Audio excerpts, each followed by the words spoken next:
We have today, for the first time ever, on stage together, and I was really hoping we would have lanyards so it would show clearly. Friends of the River and the Metropolitan Water District are here together supporting something without having, chainmail on and things that have gone over the years. So I want to thank everybody that's here. We've worked all year long on this. In March, we sent a letter to the governor in anticipation of a decision that the judge was going to make about the pumps in the Delta. We gave him a progress report in July about how we were doing, and then the judge, in fact, made his decision. And I wondered, since that decision was made, had we been talking about anchovies as opposed to smelt, if more people wouldn't have seen this as a real problem. So when the judge made his decision, the urgency of the moment became very clear. Many behind us already knew that the decision would come down. It would come down in a very negative way for those people who enjoy drinking water and bathing in it. What the judge decided, if you just strip it all away, is that Southern California could lose 30% of its water. In my area, the southern part of the Bay Area, they're talking about 60 to 70% water cuts. Well, by any other word, that would be rationing. So it doesn't sound to me like we ought to be waiting until next year and waiting for still another report to come in. Good Lord. How many reports have been written? How many conventions have been brought together to talk about water in California?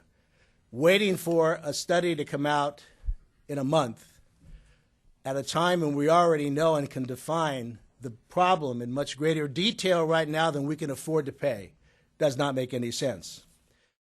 So what we have done is crafted, I think, the broadest possible bond that deals with immediate priorities. If you only have so much money to spend, how best spend that money? This is now $6.8 billion. It will ensure safe, clean drinking water, promote conservation while protecting our environment, the lakes, the rivers, the streams, and keep pace with the statewide water demands. We have done something that crafts a plan. And those who say the plan is incomplete, I would choose to argue it is not incomplete. We have done things according to priority and a finite amount of money. Republicans have offered a different proposal. Theirs is a more expensive bond. It's $9.4 billion, over half of which is going to be used to build dams, and 2 dams in specific and 1 where the lip will be raised.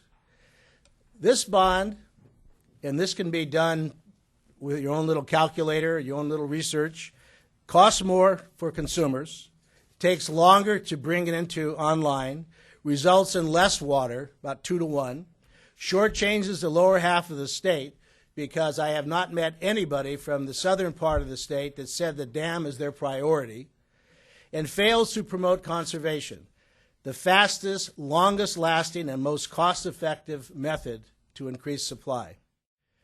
How will we go back to our constituents, members of the legislature who are maybe having water rationing early next year, higher water bills, and maybe even saying that we're no longer going to be building homes, so people who are relying upon that marketplace for a job won't have it anymore? How will we tell them? We're waiting until next year, an election year, a year where we're already calculating the shadow of a $10 billion budget, a presidential election year where the difference between Republicans and Democrats always is stark. How are we going to come back then next year and sit down and come up with bipartisan support for a better plan than the one we have right now? This should go on the February ballot. It won't get any better by delay, brinksmanship, or the search for the perfect solution. Thank you all for being here.